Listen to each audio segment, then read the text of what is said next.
Utána fordult a bal első ló is. Természetesen a jobb hátsó kerék is fordult. És nem maradhat le a bal hátsó ló sem. Egy büntetés! Oda kérünk egy büntetést.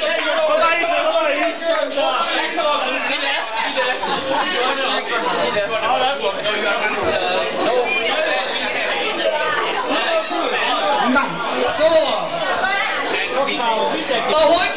ahogy a 4 ló bandukolt szép csendben, király kisasszony nagy örömmel, boldogsággal nézett ki, hogy látta, hogy dolgoznak a fiúk a mezőn, így beengedte a kasza, állt már a legényeknek a munkakedve.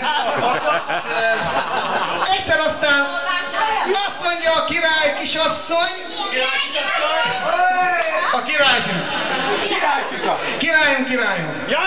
Én egyetlen királyom. Én hűséges királyom. Szólj a kocsisnak.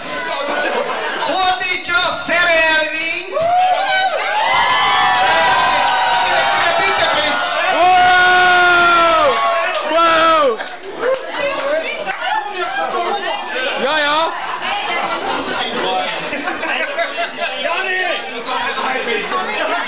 Jani, néha hibázál, meg nem fogsz beludni. Oké. Az erdő irányába. Ekkor a királyfi azt mondja a kocsisnak. Kocsisom. Én egyetlen kocsisom. Én hűséges kocsisom. Gyorsan, rázd meg a gyeplőt, hogy kanyarodjanak a lovak az erdő felé. Amint a 4 ló csendesen poroszkált az erdőben a fák között, egyszer a király kisasszony azt mondja a királyfinak. Hoppá, szerintem nem. Ja. Hogyan neki?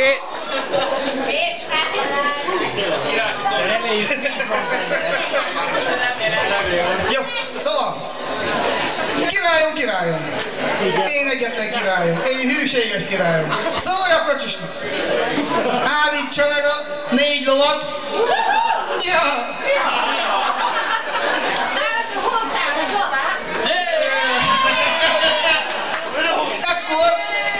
Mert valami nagyon érdekes zajt hallok kívülről. Ekkor a kocsis meglántotta a gyeplőt, megállt gyorsan a 4 ló. A kocsis leugrott a vakról, oda szaladt a bal első kerékhez. Nem a jobb első! Bal első! Neki nem jár, hogy felállt, ő ügyes az. Neki nem kell szaladni sehova, te maradsz a helyre. Nem jár, ide jár a büntetés. Ihatsz, hogy önszorgalomból egyetért. And she ran away, and she runs away. Yeah, and the right wheel she stand up as well. And the left wheel. Oda szaladt a bal hátsó kerékhez. Ahol észrevette, hogy meglazult a csavar, gyorsan meghúzta a bal hátsó kerék. Nálad van a csavar húzó, Csabi? Majd visszaugrott a bakra, megrántotta a gyeplőt, csettintett egyet az ostorával, rögtön nekilódult a 4 ló, utána hintó, szuper, egyszer azt mondja a király kisasszony a királyfinak. Király kisasszony a királyfinak. Királyom. Én egyetlen királyom. Én hűséges királyom. Szólj a kocsisnak. Dolgozz meg a Forduljon piádért. a palota irányában. Kocsis felállt?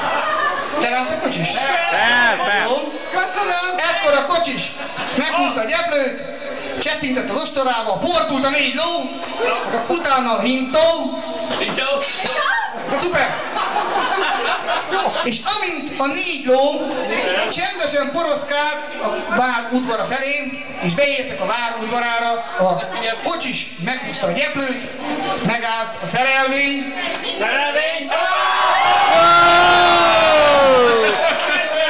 Oké.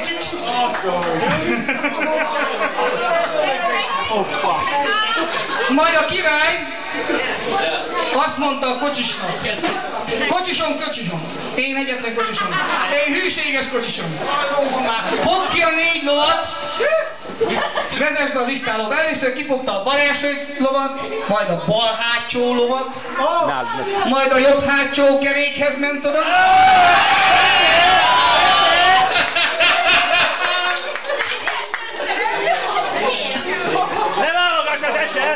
Természetesen a bal első lovat is bevezette az istálóba, még egyszer, utána a jobb első lovat is persze. Miközben a hintót,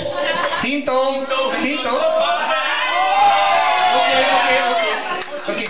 Ezt a kis fáziskézést azért megbocsáthatjuk szerintem. Valami jár a büntetés? Büntetés? Jár!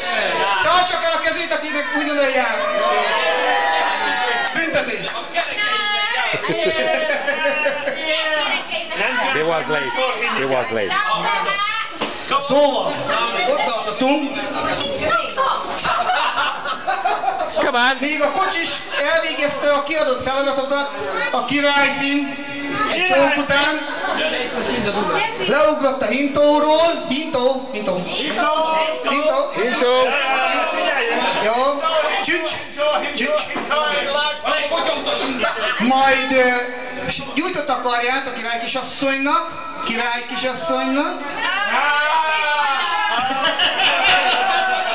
Segített neki leszállni a hintóról. Oké. Csücs. Jó, oké. Nem, csak addig így felállt. Jó, oké.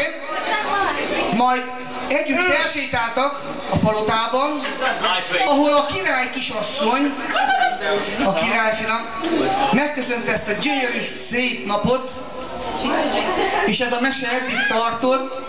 Remélem, hogy mi most is élnek, ha meg nem haltak boldogságban, és azt is remélem, hogy minden kedves vendégnek nagyon jó étvágyat hozott a vacsorához. Mindenkinek jó étvágyat hozott a vacsorához. Fiúkat megkérem, hogy segítsenek már a székeket visszavinni, ne a lányok citeljék, jó? Köszönöm.